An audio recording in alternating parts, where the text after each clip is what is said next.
siguiente. Entonces, un sistema de ecuaciones es básicamente el apilamiento o el arreglo continuo de ecuaciones individuales.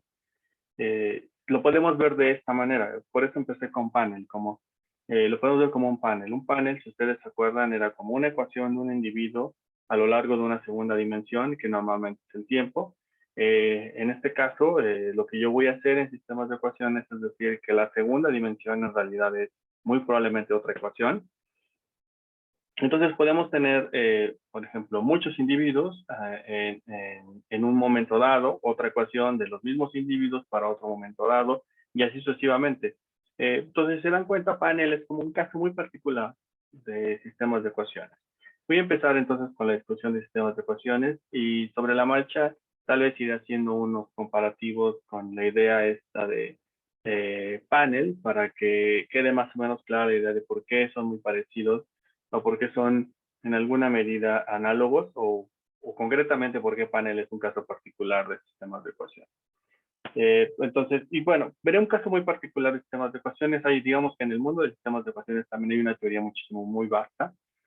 Voy a ver nada más un caso particular también, que es los sistemas aparentemente no relacionados, o por sus siglas en inglés se le dice SUR. Son un caso muy particular, pero son muy probablemente de los que más van a utilizar en su vida futura, si es que lleguen a estimar sistemas de ecuaciones. Muchas veces no estimamos sistemas de ecuaciones por un problema de información. La información a veces no está lo suficientemente disponible con las características que quisiéramos para que pudiéramos construir un sistema de ecuaciones.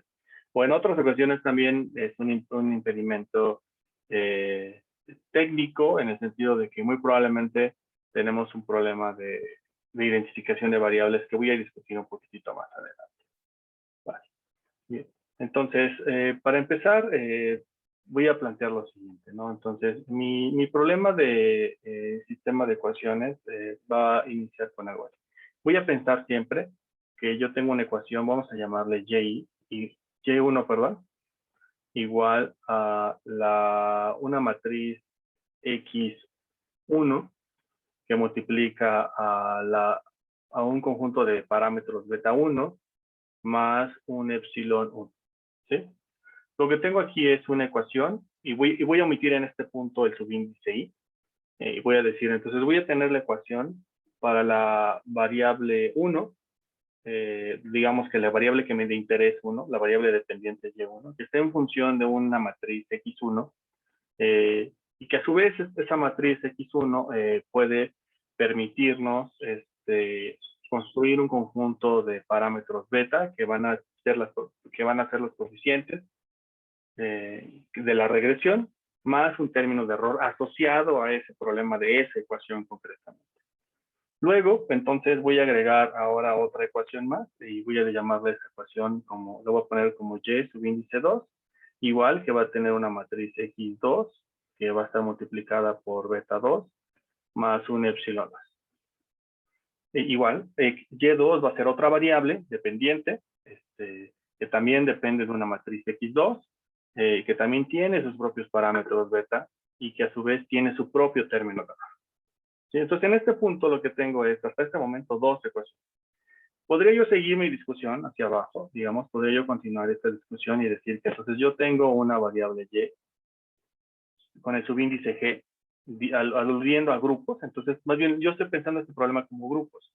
Piénsenlo de esta manera, siempre regularmente, ustedes van a poder plantear los sistemas de ecuaciones como un problema de grupos. Tengo una ecuación para el grupo 1, tengo una ecuación para el grupo 2 y tengo una ecuación para el grupo G, o el G mayúscula, ¿no?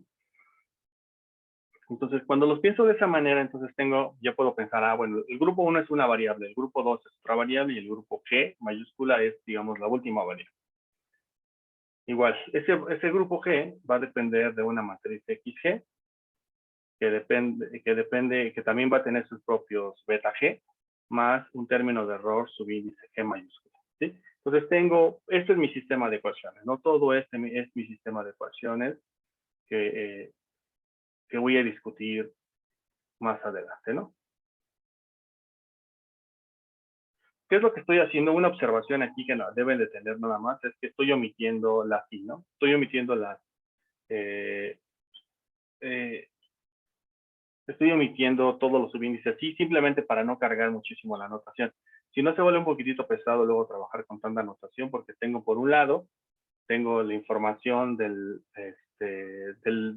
la ecuación más el subíndice del individuo, ¿no? Entonces se vuelve un poquito complicado en términos de anotación, pero en general esa es la forma en la que voy a trabajar. Ahora bien, cada una de las matrices XG, entonces en adelante voy a decir lo siguiente, voy a utilizar el subíndice G para decir esto es 1, 2, así hasta la G mayúscula. Cada uno de estos grupos o variables dependientes G, y más bien yo le llamaría grupos porque ya no solo hace referencia a la variable Y, ni tampoco a la variable X, sino más bien al grupo. Cada uno de estos grupos, en realidad, entonces va a tener su propia matriz XG, que va a ser de dimensión, vamos a llamarlo así, de dimensión, si lo vemos por renglón, sería de un renglón de 1 por K subíndice G. Entonces, y por lo tanto también tendría un conjunto de beta G, ¿no? Entonces, cada una de esas betas sería un grupo, serían betas, y la dimensión de betas sería entonces una dimensión de 1 también, bueno, de K por 1, de KG por 1, ¿sí? Entonces sería un vector también. Tengo K coeficientes. Si me regreso un poco a mi sistema de ecuaciones, lo que tengo entonces es, cada una de las ecuaciones estoy asumiendo que tiene K elementos en sus regresores. Entonces, visto como proceso de estimación, tengo que estimar cuántos coeficientes tendré que estimar. Tendré que estimar al menos los siguientes. Tendré que estimar el número de coeficientes asociados al grupo 1, más el número de coeficientes asociados al grupo 2, más así hasta el número de coeficientes asociados al grupo G mayúsculo. ¿Sí? A todo esto le voy a llamar simplemente K mayúsculo, ¿no? Es decir, todos estos son los coeficientes que yo necesito estimar en un sistema de ecuaciones, ¿no? Entonces, y aquí es cuando ya se empiezan a poner un poco complicadas las cosas, porque si ya de por sí a veces estimar solo un conjunto K de elementos, ahora quiero estimar en conjunto, porque ese es el problema, tengo que estimar en conjunto los coeficientes de la primera ecuación, más los coeficientes de la segunda, más los coeficientes de la última. Y entonces, todo eso en conjunto. Por eso se vuelve un poco complicado a veces estimar este tipo de cosas. Bien, ahora, vamos a discutir lo siguiente. Entonces, una de las cosas que tienen los sistemas de ecuaciones y que a lo mejor puede ser una de las ventajas más que desventaja es que nos permite hacer lo siguiente. Si ustedes se dan cuenta, lo que yo he hecho es aquí atrás es plantear que cada una de las ecuaciones tiene su propia X, ¿no? Entonces, nada impide que cada una de estas X sea individual. Es decir, hay un conjunto de X que explican a la variable 1. Hay otro conjunto de X, otro conjunto de variables independientes que explican a la variable 2. Y así sucesivamente otro conjunto totalmente distinto del XG que explican a la variable Y. ¿Sí? Eso es por un lado, ese es el caso extremo. Pero también está el otro extremo, digamos, en el otro extremo puede ser que cada una de las X1, X2, hasta XG, en realidad sea la misma. Es decir, sea el mismo conjunto de variables explicativas explicando al conjunto de variables independientes. Eso también es posible. Entonces, entre los dos extremos hay muchas cosas, ¿no? Lo que yo voy a ver es como un caso intermedio, por ahí, en el cual hay una combinación de variables que son tanto que pueden ser únicas, que cada variable cada ecuación tiene su propio conjunto de variables explicativas, pero su propio conjunto de variables independientes, y tiene un pequeño conjunto de variables X que se intersectan a lo largo de todas las matrices X. Entonces voy a estar en un punto intermedio, no voy a estar en un punto totalmente extremo.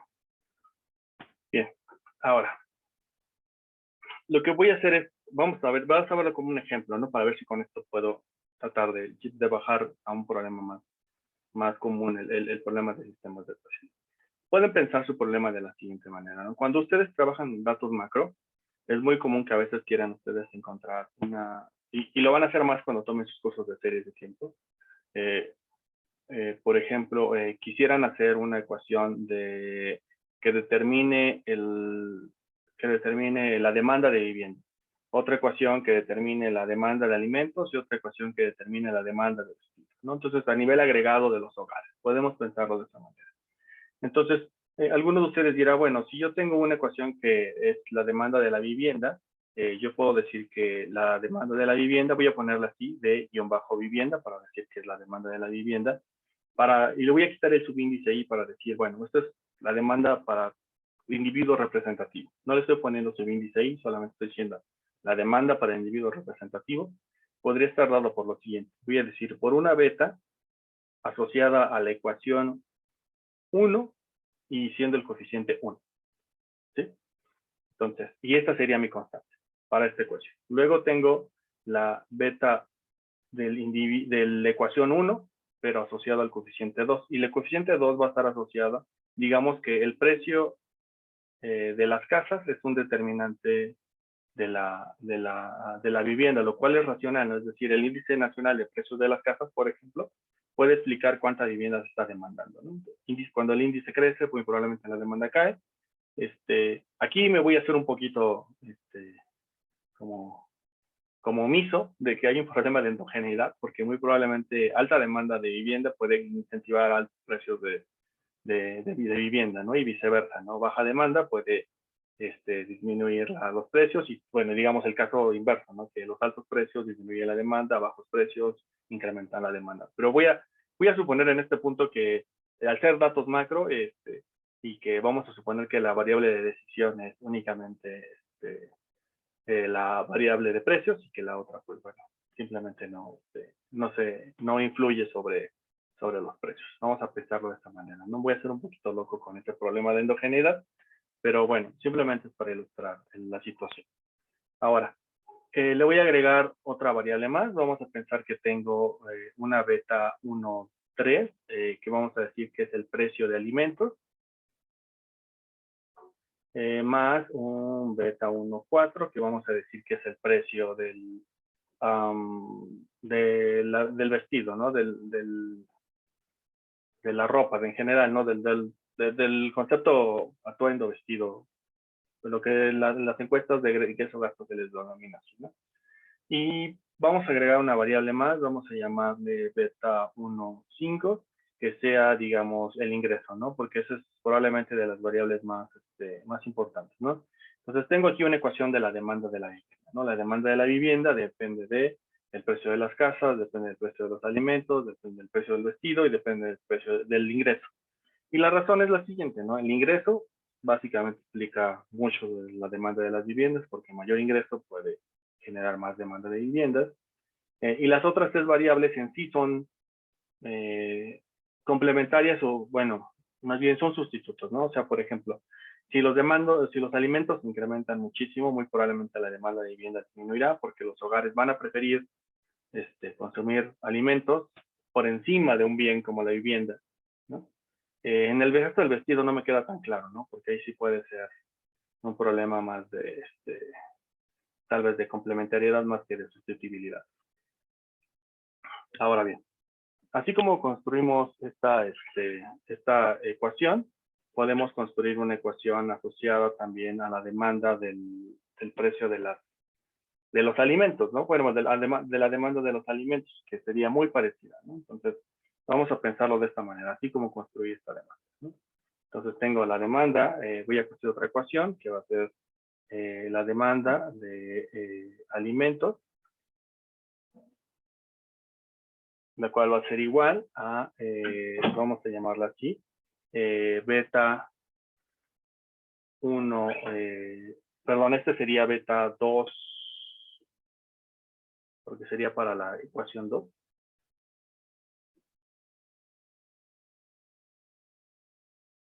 Sería beta 2, 1, que sería la constante de más beta 2, 2 del precio de la vivienda, más un beta 2, 3 del precio de los alimentos, más un beta 3, 3, perdón, 2, 4, perdón, 2, 4. Déjenme borrar esto, 2, 4.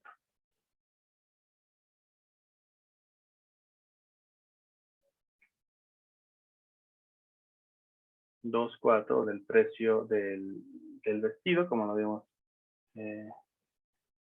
o de la vestimenta en general. Y por último, un un precio más un beta 2,5 que sea el ingreso. Y podría yo construir finalmente una ecuación más para el precio de la ropa o del vestido, ¿no? Entonces, decir una ecuación más que igual depende de lo mismo, del precio de la vivienda, de alimentos, del vestido y del ingreso.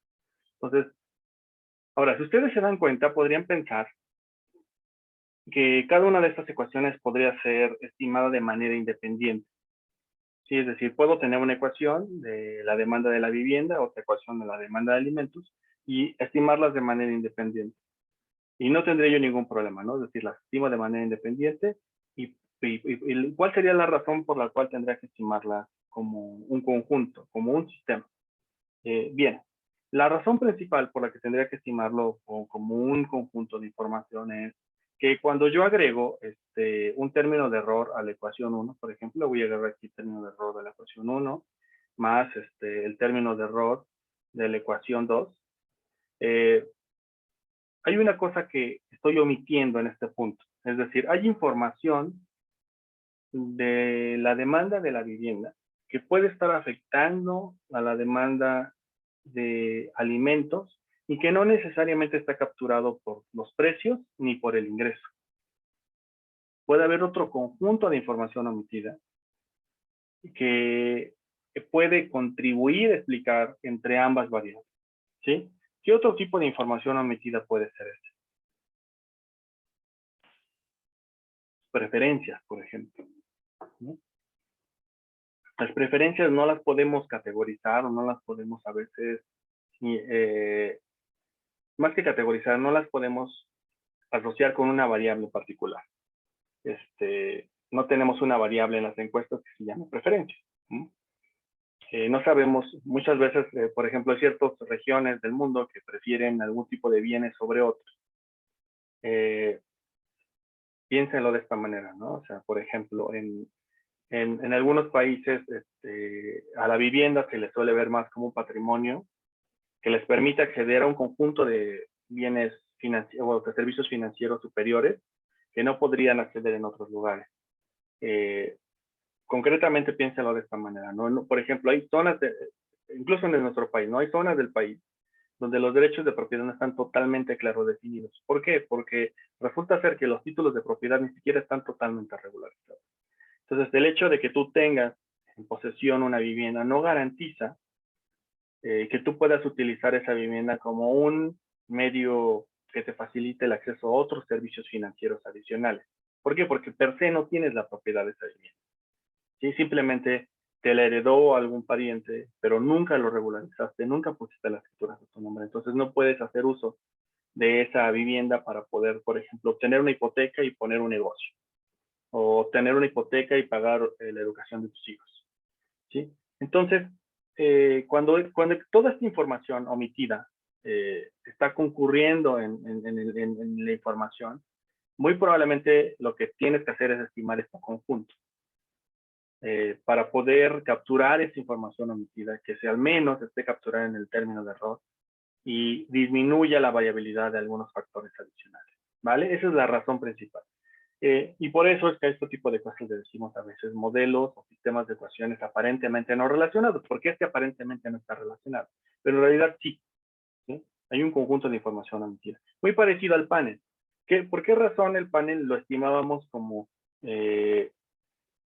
por ejemplo la ecuación del individuo 1 a través del tiempo, la ecuación del individuo 2 igual a través del tiempo? ¿Y por qué no alguien me podría haber dicho, bueno, ¿por qué no estimo la ecuación del individuo 1 a través del tiempo, la ecuación del individuo 2 a través del tiempo, de forma separada, ¿no? ¿Por qué estimarlos juntos? Bueno, pues porque hay un conjunto de información que está contenida en el término de error, que es omitida y que es concurrente a lo largo de todos los individuos y que es no observable. ¿Qué tipo de cosas son esas? Pues, por ejemplo, el hecho mismo de vivir en una zona, en una misma zona, ¿no? Corresponder a una misma cohorte de nacimiento. ¿Sí? Todo ese tipo de información observable no puede ser omitida en análisis de regresión. ¿Vale? ¿Dudas hasta este punto de mi planteamiento? No, profesor, todo claro. Gracias. Vale, buenísimo. Ok, bien. Ahora, entonces, vamos a hasta hacer un conjunto de adecuaciones a mi notación. Lo voy a hacer lo siguiente. En adelante, a veces voy a utilizar los subíndices y a veces no, y cuando no lo haga lo voy a mencionar, pero en general estoy pensando siempre el problema de esta manera. Estoy pensando que cada una de las ecuaciones va a ser para el individuo I, para el grupo G, ¿no? Entonces voy a pensar así. Individuo I, su ecuación va a ser igual a una matriz X y del individuo I para el grupo G, ¿no? Igual, G de 1 hasta G mayúscula. Que multiplica a beta del grupo G-simo, porque esta corresponde al grupo, no corresponde al individuo, ¿no? Entonces, voy a tener G mayúscula beta, ¿no? Más un término de error asociado al individuo del grupo. ¿Sí? Vale. Bien. Ahora, ¿qué es lo que en general siempre voy a esperar? En general siempre voy a esperar lo siguiente. En general siempre voy a decir que el valor esperado del término de error asociado a cualquiera de los grupos, incluso por eso voy a omitir en este punto el subíndice, el término de error asociado a cualquiera de los grupos, condicional en que tenemos la matriz del grupo 1, la matriz del grupo 2, la matriz del grupo G-simo, siempre va a ser igual a 0, ¿sí? Para G igual a 1, 2, hasta G mayúscula, ¿sí? Entonces siempre voy a pensar esto. El término de error sigue siendo 0. Uno de los supuestos de mínimos cuadrados ordinarios, el más básico de ellos, se sigue sosteniendo. En promedio los errores son 0. El segundo es el supuesto de regresión, ¿no? Es decir, que el valor esperado de la variable y para el grupo G-simo, condicional en que tenemos la matriz X1, X2, hasta la matriz XG, va a ser de la forma X G por beta. ¿Sí? Es una regresión lineal en parámetros, ¿vale? Bien, igual, para G igual a 1, 2, 3, bueno, este de aquí arriba es G, parece Y, pero es G. Para G igual a 1, 2, 3, hasta G. Bien. Ahora vamos a estimar por este sistema de ecuaciones. ¿Cuál método voy a utilizar? Va a ser mínimos cuadrados ordinarios, ¿no? Y ahora voy a plantear por qué puedo utilizar mínimos cuadrados ordinarios para este problema, ¿no? En general, yo voy a pensar que mi problema siempre es, entonces, considera lo siguiente. Voy a tener, por un lado, un vector Y, mayúscula, subíndice I, que va a contener toda la información de cada una de las ecuaciones. Va a tener, por ejemplo, va a tener la variable Y subíndice I para la ecuación 1. ¿No? Entonces tengo la información del individuo Y-simo para la ecuación 1. La información del individuo Y-simo para la ecuación 2, así hasta la información del individuo Y-simo para la ecuación G mayúscula. ¿Sí? Entonces esto va a ser mi vector Y. ¿Sí? Cuando yo diga Y mayúscula subíndice I, me estoy refiriendo a esto. Estoy refiriendo a todo esto. ¿Sí? Ahora, cuando yo diga que estoy diciendo, cuando yo me refiera a la matriz X, subíndice I, me voy a referir a algo muy parecido. Voy a tener al renglón de la matriz X que corresponde al individuo Y-simo del grupo 1. ¿Sí? Ahora bien, aquí viene lo interesante. ¿Cómo es ahora el segundo renglón? ¿Cómo es el segundo renglón? Ese es probablemente el más interesante de todos. Bueno, a partir de aquí empieza la discusión más interesante. ¿Cómo debería ser el segundo renglón? Pensémoslo de esta manera. Me voy a regresar un poquitito a mi sistema de ecuaciones anteriores. ¿Cómo ustedes construirían una ecuación X para este sistema de dos ecuaciones? Noten algo. En realidad tienen todas las variables. Todas las variables independientes son las mismas para la ecuación 1 como para la ecuación 2. Entonces, eso implicaría que sin problema yo podría apilarlas también como muy similar al vector Y y decir, bueno, entonces la matriz X, o sea, es decir, la matriz de variables independientes del individuo Y-simo, es simplemente apilar cada uno de los renglones de cada una de las matrices respectivas del grupo. Entonces tendría yo el grupo 1, luego tendría el grupo 2 y así hasta el grupo G'. ¿Sí?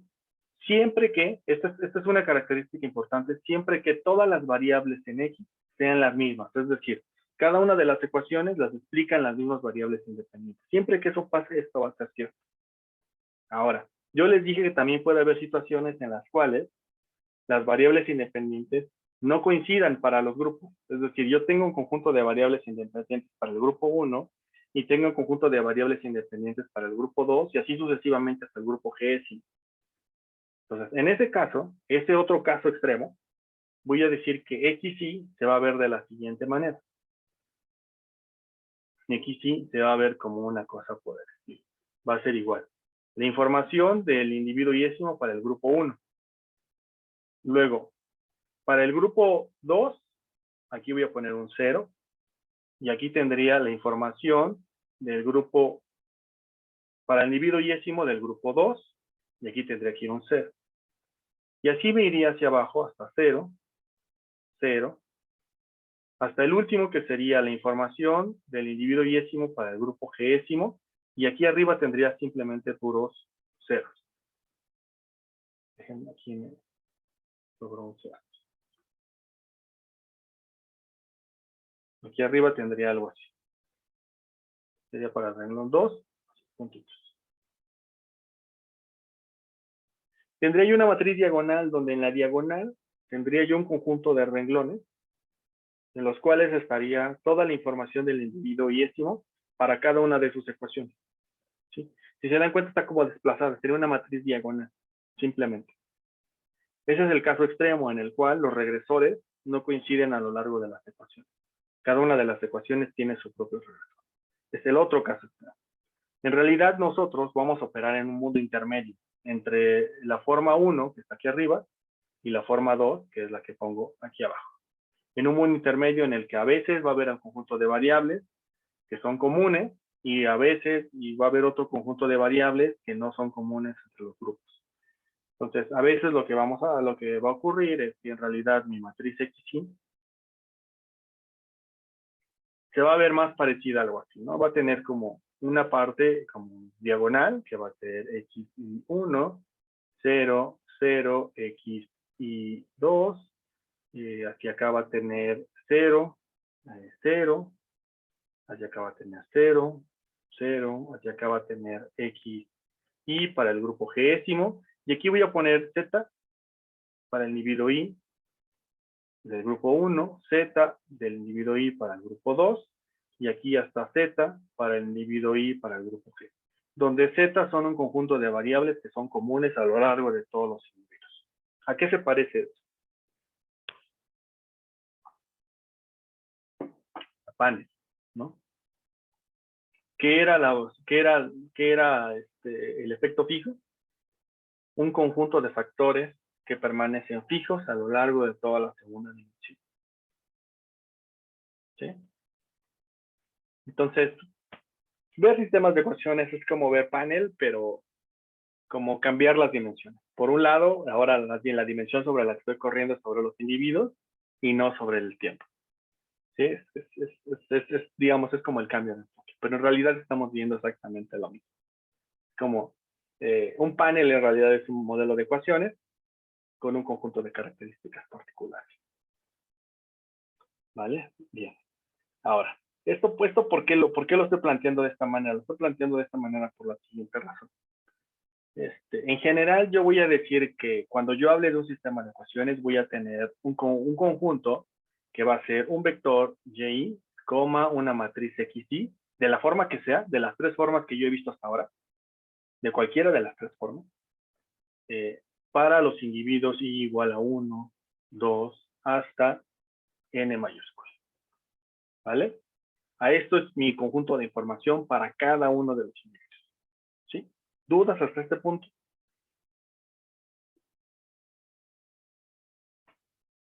Ok, vale, bien.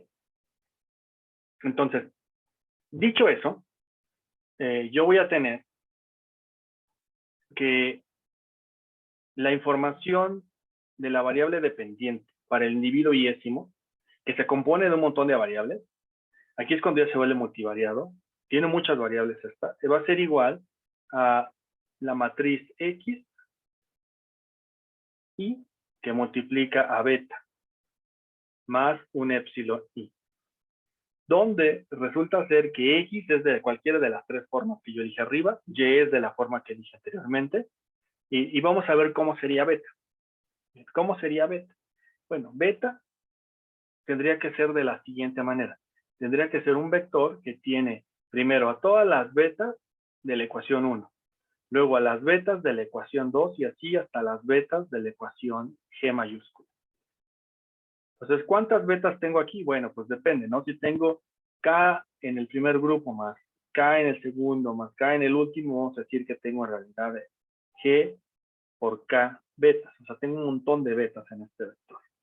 Ahora, ¿cómo es mi vector epsilon? Mi vector epsilon i es simplemente igual, es muy parecido a el error de la ecuación 1 para el individuo 1, el error del individuo i para la ecuación 2 y el error del individuo i para la ecuación g. ¿Sí? Entonces, vale, bien.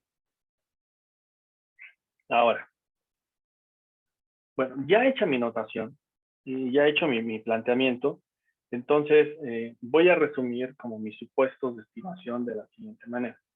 Mis supuestos de estimación van a ser de este estilo. Entonces, en general, yo voy a decir que el valor esperado de epsilon i, ese epsilon i que tengo descrito ahí en esta pizarra, condicional a la matriz xi, será igual a un vector 0. Le voy a poner aquí una rayita porque este es un vector, ¿no?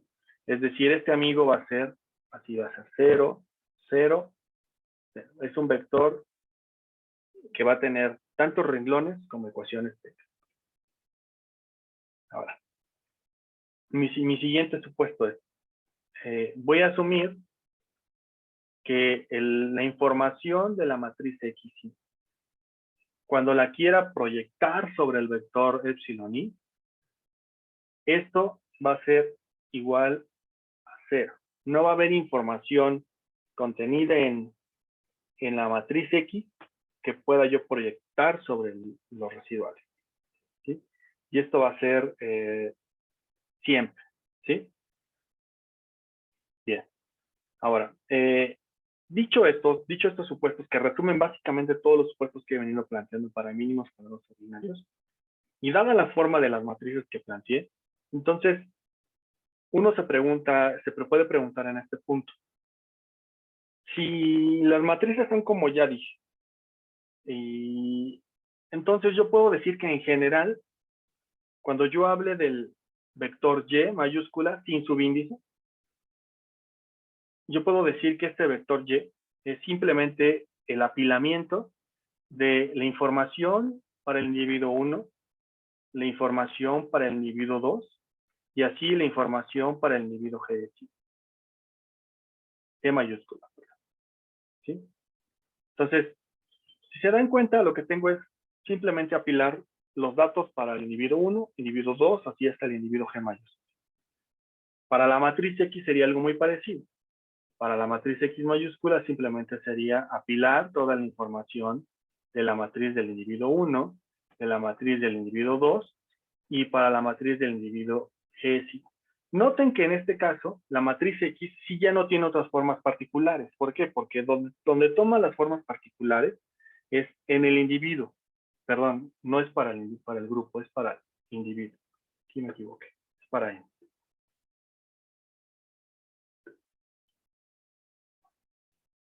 Para el individuo, perdón. Entonces, porque cada individuo es el que toma la particularidad, cada individuo es el que su matriz X toma cualquiera de las tres formas que dije arriba. Entonces, pero ya que tiene esa forma, lo que sigue cuando construyo la matriz X es simplemente apilar. Apilo la información del individuo 1, individuo 2, así está el individuo en X. Bien. Dicho eso, y condicional en que beta es como yo escribí apenas hace unos pasos, es decir, beta es de esta forma que está aquí. Entonces yo puedo plantear que en realidad mi problema de estimación es de la siguiente manera. Es simplemente decir que vector Y es igual a una matriz enorme, o sea, muy particular, es una matriz muy grande, que multiplica a un conjunto beta, más un épsilon, que igual es el apilamiento individual de cada una de las variables. ¿Sí? Bien, y en este punto entonces uno se da cuenta, bueno, en realidad tu modelo lineal es como un modelo lineal cualquiera, ¿no? Es un sistema de ecuaciones, sí, pero dada la manera en que lo ordenaste y dada la manera en que lo acomodaste, en realidad estás en un problema de reducción lineal simple. Ya no, sin problema, ¿no? Ah, bueno, si ese es el punto, entonces nosotros sabemos solucionar este tipo de problemas. Este tipo de problemas lo sabemos solucionar por mínimos cuadrados ordinarios. Y sabemos que el estimador de mínimos cuadrados ordinarios de beta simplemente es x' por x a la menos 1 por x' por y. Y se acabó. Esa es la forma en la que uno estimaría un sistema de ecuación, por un procedimiento de mínimos cuadrados ordinarios. ¿Cuál es la diferencia? La manera en que ordenamos la información. Pero en estricto sentido, el método de estimación es tan básico como lo que vimos como lo que vieron en la introducción a la econometría. No es nada más complejo que eso.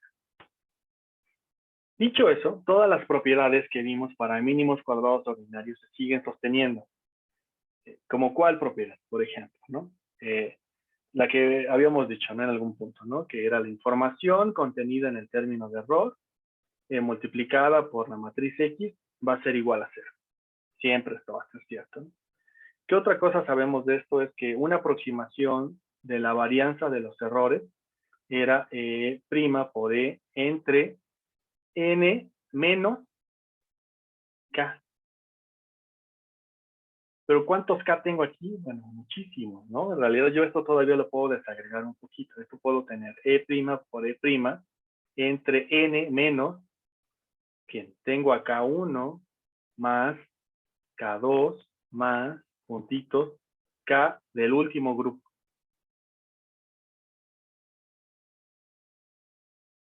Y aquí es donde sí tenemos que ser muy cuidadosos, porque, perdón, aquí puse mi N minúscula y en realidad estaba utilizando N mayúscula, ¿verdad? Entonces aquí tengo N mayúscula. Aquí es donde sí tengo que ser muy cuidadoso. Aquí sí me tengo que fijar bien claro de que N tiene que ser mayor estricto que K. ¿Y por qué? Porque aquí sí estoy en un riesgo. Bueno, porque como tengo un sistema de ecuaciones, entonces puede llegar el momento en el cual yo construya un sistema de ecuaciones que genere tantos parámetros, tantas betas subíndice K, que rebase el número de elementos en la muestra. Eso sí es posible.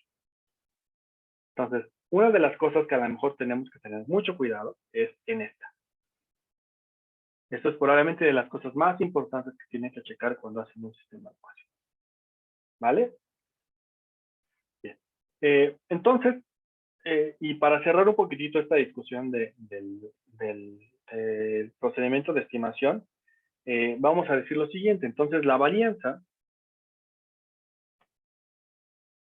de beta de mínimos cuadrados ordinarios va a estar dada simplemente por mi estimación de los errores al cuadrado, bueno, mi estimación de la varianza al cuadrado multiplicado por x' por x a la menos 1.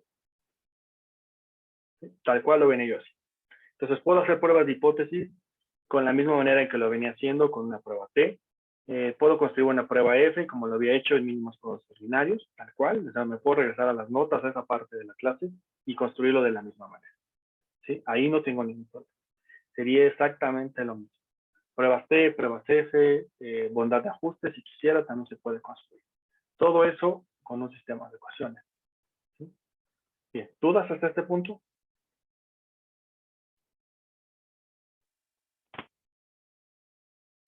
Bueno, ok, entonces voy a hacer solamente un par de observaciones antes de cerrar este tema.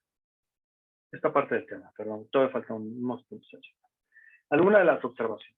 La primera, hay un problema de identificación. que es muy común y que son errores que pueden cometer muchísimas veces cuando hacen un sistema de ecuaciones. El problema de identificación es el siguiente. Muchas veces ustedes pueden pensar que si tienen tres variables, digamos, pensemos de esta manera, X, Y, Z, son tres variables que ustedes tienen, las que ustedes quieran, ¿no? Variables cualquiera. Y por alguna razón pueden pensar que pueden estimar un sistema de ecuaciones para estas tres de esta manera. Es decir, que X esté en función de Y y de Z, que Y esté en función de X y de Z, y por último, que Z esté en función de X y Y. Un sistema de tres ecuaciones con tres variables. Bueno, con sus respectivos términos de error, ¿no? El respectivo término de error para esta, más epsilon de subíndice X, más un epsilon de subíndice Y, más un epsilon del subíndice Z. ¿Cuál es el problema de este tipo de estimación? El problema básico es la identificación y consiste en saber resolver este sistema de ecuaciones. Cuando ustedes resuelven un sistema de ecuaciones de tres variables con tres incógnitas, ¿qué es lo que pasa? ¿Lo pueden resolver o no lo pueden resolver? Normalmente sí, ¿no? Pero ¿cuál es la característica principal para poderlo resolver? Que podemos encontrar un punto en el hiperplano asociado a este sistema, a partir del cual podemos anclar la solución. El problema es que en esta situación de variables económicas, o de variables, más bien de simultaneidad, porque ese es el problema, está simultáneo, en realidad no tenemos un punto donde anclar. Porque por un lado tenemos una ecuación que es explicada por las otras dos, pero a su vez, cada una de esas dos es explicada por la otra. Entonces, al no poder tener un punto de anclaje para esos, o lo que a veces le llamamos grados de libertad, eso es así como a veces le decimos en estadística, al no tener este tipo de anclajes, no podemos solucionar esos sistemas de ecuaciones. Entonces tenemos problemas de identificación. ¿Por qué? Porque no puedo identificar el verdadero efecto. Entonces, observación, incluso mi principal observación es, tengan mucho cuidado cuando son problemas de simultaneidad. Cuando son problemas de simultaneidad, no pueden resolverlo a través de sistemas de ecuaciones, cuando todas las ecuaciones se determinan entre ellas. ¿Sí? Al menos una de ellas tiene que no depender de la otra, ¿no? Esa es una de las características. ¿Vale? Bien. Y bueno, esa sería mi observación final para esta cosa. Bueno, voy a hacer una segunda observación, lo que me va a dar pie a empezar la discusión para la segunda parte de este tema. Mi segunda observación es lo siguiente. Es un problema de heterogeneidad.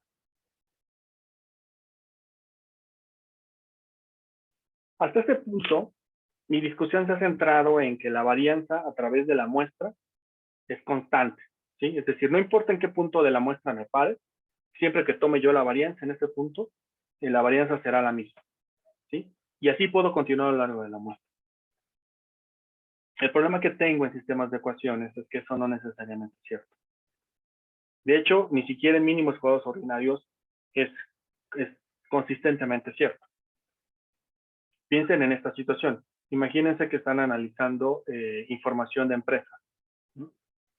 Para todas las empresas del país. Ustedes saben que en este país tenemos empresas muy, muy, muy grandes. Piensen en Grupo México, piensen por ahí en Carso, empresas muy, muy, muy grandes, con muchos empleados, con mucho capital, y con muchos factores de producción, ¿no? Y tienen empresas muy pequeñas, ¿no? Las MIPYMES, ¿no? Tienen estas pequeñas empresas que a lo mejor son 3 empleados, 2 empleados, muy pequeñas, con muy poco capital y con muy pocos factores de producción. Entonces, si ustedes hacen una regresión en ese espectro tan amplio de posibilidades de empresa, en realidad ya parece no justificable pensar que si ustedes se paran en cualquier punto de la muestra y toman la varianza de los datos, la varianza sea la misma. En realidad, la varianza no es la misma. Es más que claro en este ejemplo que les estoy dando. Es igual en el sistema de ecuaciones. En sistemas de ecuaciones sucede que las varianzas no pueden permanecer iguales, porque hay tanta heterogeneidad de la información que muy probablemente no se va a mantener. Entonces, la heterogeneidad va a generar un problema que es el problema más difícil de solucionar, muy probablemente en análisis de regresión, que es la heterocedasticidad.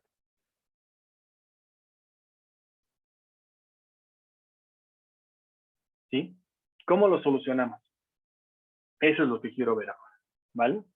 Hacia allá voy. Esto es lo que da pie al concepto que se le denomina como mínimos cuadrados generalizados.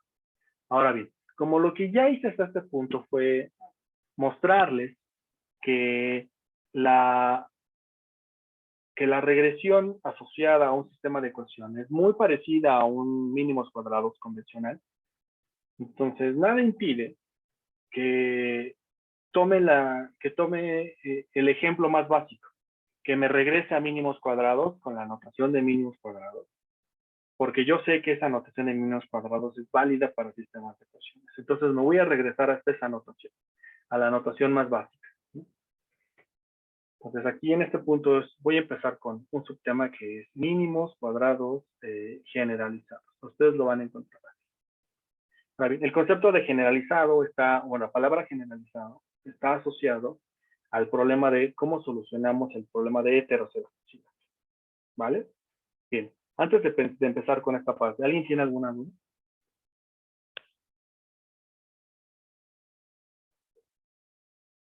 No, profe, todo bien. Vale, ok. Bien, entonces mínimos cuadrados generalizados. Vamos a empezar de esta manera. Entonces voy a pensar que mi variable va a ser mi variable y, es mi variable dependiente, que depende de una matriz X, multiplicada por beta más epsilon. Este es mi problema de regresión lineal clásico y convencional que siempre he venido discutiendo, ¿no? Voy a regresar un poquitito a los supuestos más básicos de este problema. Los supuestos más básicos de este problema eran los siguientes. De este problema de regresión era que el valor esperado de epsilon condicional en la matriz X siempre era igual a 0. Y el otro supuesto más básico era el siguiente. Es decir, que el valor esperado de epsilon multiplicado por epsilon, y voy a desarrollar un poquitito sobre esto. Déjenme hacer un poco de espacio próximamente. Este va a ser igual el valor esperado. Ustedes lo recuerdan. Bueno, aquí voy a hacer un pequeño paréntesis. Si ustedes recuerdan, este valor esperado era igual a sigma cuadrado multiplicado por una matriz identidad de tamaño n. Lo que significaba que esto era homocedasticidad. Era la misma varianza a lo largo de toda la muestra. Ahora bien, voy a romper este pequeño supuesto. Entonces aquí voy a decir qué pasa cuando esto no es cierto. Cuando esto no es cierto. Entonces voy a desarrollar un poquitito esta idea. Entonces, cuando tomo este valor esperado, lo que tengo es epsilon 1, epsilon 2, así hasta epsilon subíndice n, que multiplica a epsilon traspuesto, pero epsilon traspuesto es un renglón, ¿no? Entonces tengo epsilon 1, epsilon 2, así hasta epsilon subíndice n. Todo esto, valor esperado, condicional en la matriz X. ¿Sí? Entonces, si desarrollo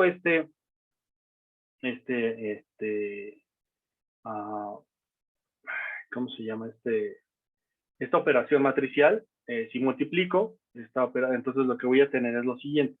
Voy a tener el valor esperado de epsilon 1 al cuadrado, el valor esperado de epsilon 1 por epsilon 2, aquí voy a tener epsilon 2 por epsilon 1, aquí epsilon 2 al cuadrado, aquí hasta epsilon 1 por epsilon n, aquí epsilon 2 por epsilon n mayúscula estoy utilizando, condicional en X, y voy hacia abajo.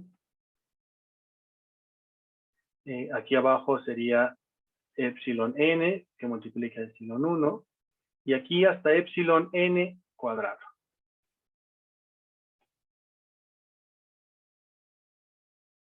Este es mi matriz, ¿no?, de productos cruzados de epsilon. Cuando tomo el valor esperado de cada uno de estos, el valor esperado de una matriz es el valor esperado de cada uno de los elementos de cada una de las entradas en la matriz. Entonces, en realidad lo que voy a tener es lo siguiente, es una matriz que va a estar dada por lo siguiente, va a ser igual a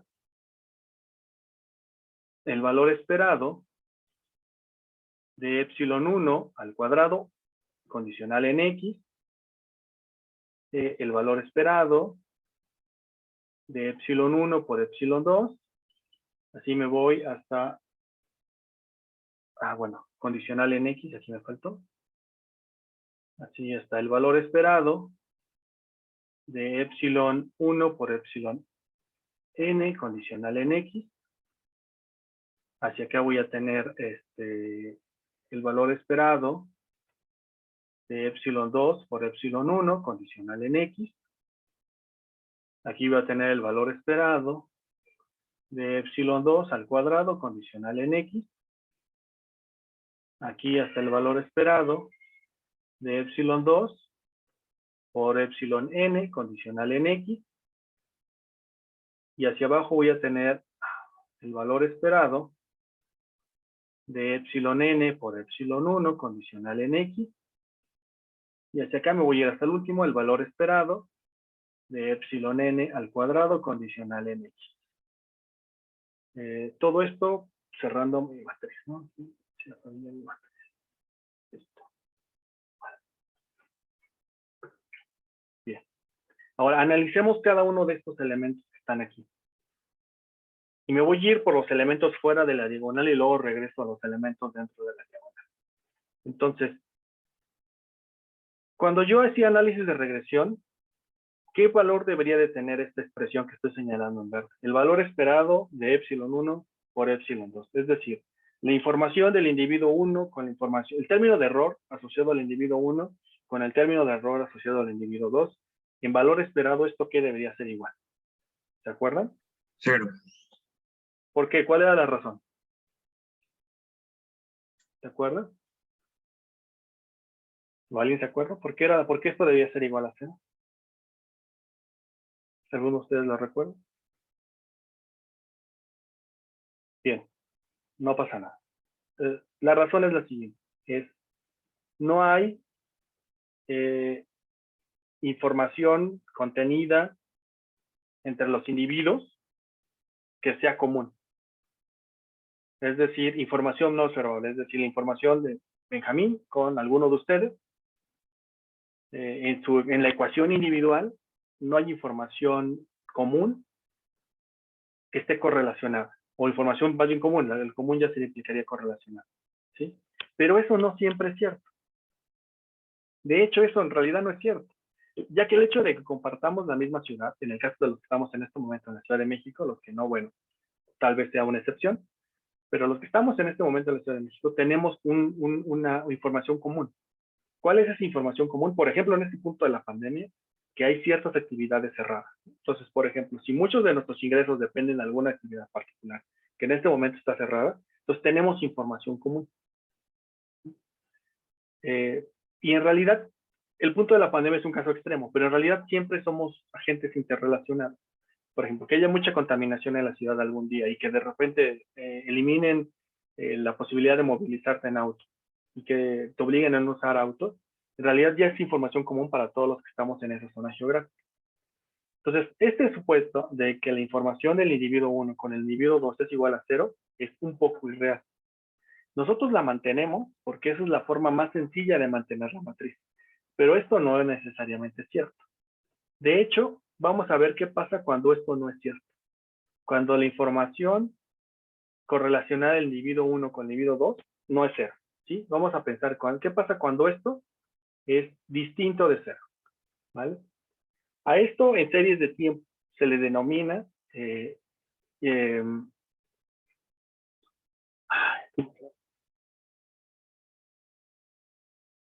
bueno, es en general correlación.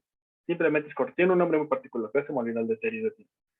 Pero es autocorrelación, perdón. ¿Sí? Es decir, que es un problema de autocorrelación, es decir, que existe información que está contenida autocontenida en el sistema. ¿Sí? Entonces, ese es un problema de estos, ¿no? Ahora, vámonos a los que están dentro de la diagonal. ¿Cuál era el supuesto que hacíamos para este individuo? Bueno, para este punto y para este punto. ¿Qué supuesto hacíamos? ¿Cuál era el supuesto principal? Que esta cosa aquí era igual a sigma cuadrado para todos los individuos. ¿Sí? Este era el supuesto principal. ¿Qué pasa cuando esto no es cierto? Esto se le llama heteroscedasticidad. ¿Sí? Entonces, en general, lo que yo voy a decir es lo siguiente. Yo voy a decir que esta matriz, en realidad, ya no va a ser igual a una matriz así, de esta manera, sigma cuadrada, que multiplica una matriz identidad, que tenía ceros, ceros, ceros, unos aquí, ceros, cero, y que solo elementos unos en la diagonal. Esto ya no va a ser cierto. ¿Sí? Voy a decir que esto es así, ya no es cierto. Sino que la realidad, la matriz, en realidad de ahora en adelante, y eso va a ser una cosa que voy a mantener de aquí hasta que terminemos esta clase, que será el miércoles. Esto va a ser igual a sigma cuadrado, que vamos a multiplicar una matriz omega, o que simplemente le voy a llamar sigma. Donde la matriz omega va a ser la forma, cualquier forma que ustedes quieran, menos una matriz identidad.